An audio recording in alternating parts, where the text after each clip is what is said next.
12 years old. Your dad's just been sent to prison for debt, and the parents force you to work in a factory.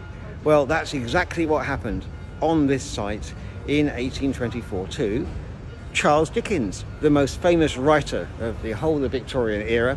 And this is where a formative experience happened to him.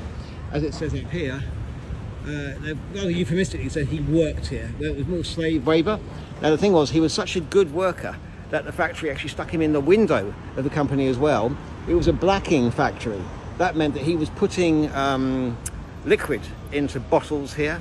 The liquid was used in polishing shoes. It was a horrible black tar substance, also used for polishing kitchen ranges, the famous black. Now, I've got a special item to share with you here from here. Look at this.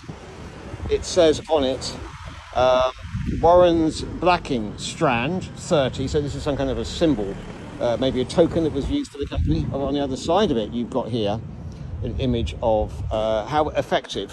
It says the effect of Warren's blacking, London.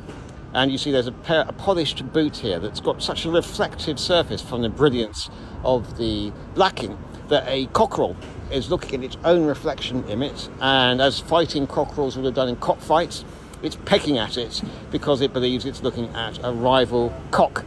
So here we are. This is the scene of Dickens as a 12-year-old boy, his humiliation.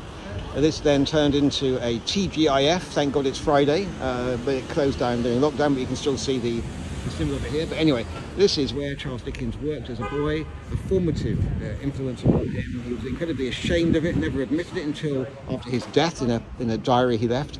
But this is the scene of his childhood virtual imprisonment after his father was indeed in prison for becoming bankrupt.